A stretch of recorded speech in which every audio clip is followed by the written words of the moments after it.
Today in Environment and Everyday Life. How to be sustainable in pandemic's time. In this episode, we have the participation of Professor Marco Rieckmann from the University of Vechta, who begins explaining to us what is and why is it important, the sustainability.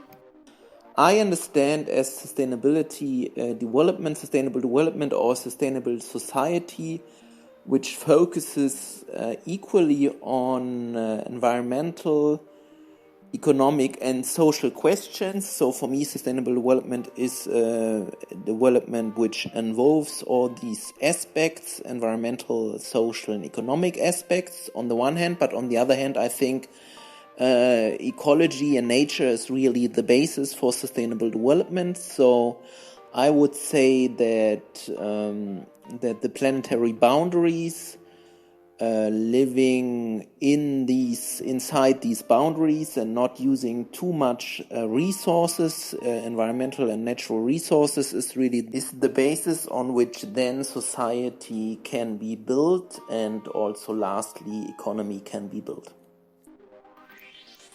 What can we do in our daily life to be more sustainable? I would say that we can do a lot related to our consumption, buying more organic, fair-traded clothes. The same for food. At least here in Germany, it's always a big issue to think about where does your food come from? Is it produced in an organic way? Has it been fair-traded, for example, for chocolate, coffee, etc.? We can ask if it has been fair-traded, and I think so. There are a lot of issues related to our daily consumption, especially food, but also clothes and also mobility. So concerning mobility, I would say there are a lot of possibilities, opportunities linked to public transport, but also going more often by bicycle. So I would say also mobility is a very important area.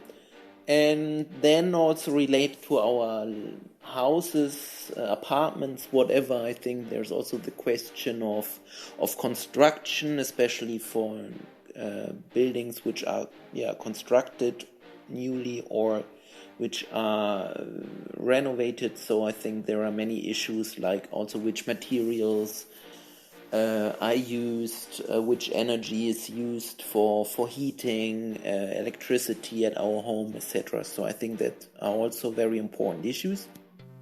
And then last but not least, I would say it's important also to not only think about consumption and not only seeing people as consumers, but also thinking about our possibilities to be a more sustainable citizen. So we can also think about what we can do on a daily basis for influencing political decisions, taking part in petitions, elections, protests, etc. So I think there's also a lot to do from a citizenship perspective and seeing people not only as consumers but also as citizens who can become active politically. How can we introduce our families in this new culture? I would say that many of these activities I mentioned can also be adapted individually, but obviously it's much more motivating, much more interesting also to involve your family and to do things jointly, collaboratively.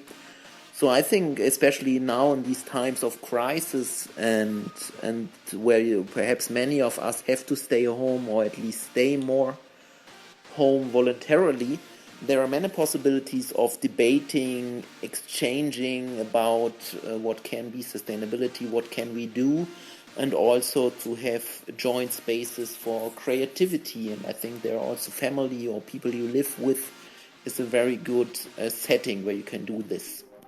So now you know how you can be more sustainable.